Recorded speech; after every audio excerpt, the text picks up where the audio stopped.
ৰূপান্তৰে জগত ধুনীয়া নে ঘূণীয়া কৰে? এআইৰ অনাকাংক্ষিত চমকত ক্ষুণ্ণ সৃষ্টি আকলোৱা মানৱ মগজু। অনলাইন ইণ্টাৰনেটৰ দ্ৰুত আগ্ৰাসনত শংকিত কাপোৰৰ দোকানৰ পৰা ফাৰ্মাচীলৈকে।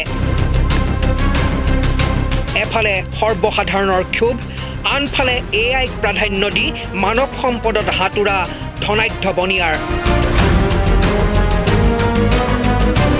ৰূপান্তৰেহে জগত ধুনীয়া কৰে। ৰূপ কোঁৱৰৰ এই দৰ্শনে আজিও অনুপ্ৰাণিত কৰে সৃষ্টিশীল মনক।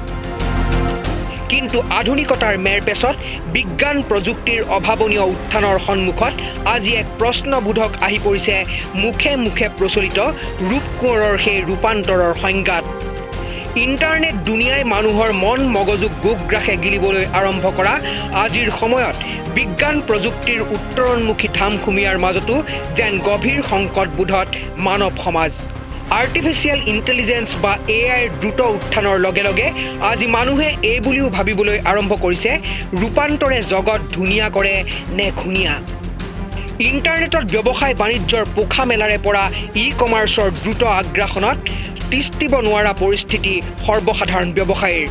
খাদ্য সামগ্ৰীৰ পৰা কাপোৰলৈকে, মনোৰঞ্জনৰ পৰা আনকি জীৱনদায়িনী ঔষধৰ ব্যৱসায়লৈকে এতিয়া ইণ্টাৰনেটৰ হাতোৰা। যাৰ পৰিপ্ৰেক্ষিতত আজি ই-ফাৰ্মাচী, অনলাইন ঔষধৰ ব্যৱসায় বন্ধৰ দাবীত দেশজুৰি 13 লাখ কেমিষ্ট ফাৰ্মাচিষ্টে আহ্বান জনাব লগা হ'ল সৰ্বাত্মক ফাৰ্মাচী বন্ধৰ। কেৱল ব্যৱসায়ৰ ক্ষেত্ৰতেই নহয়, ই-কমাৰ্চৰ সমান্তৰালকৈ দ্ৰুত আগ্ৰাসী আৰ্টিফিচিয়েল ইণ্টেলিজেন্সৰ চমৎকাৰত থমকি ৰ'ব লগা হৈছে মানৱ সম্পদ। সৃষ্টিশীল মন মগজুৱে গভীৰ সাধনাৰে আহৰণ কৰা শিল্পী সত্তাৰ সন্মুখতো ভাবুকি হৈ থিয় দিছে এআইৰ অভাৱনীয় কৰ্মকাণ্ড।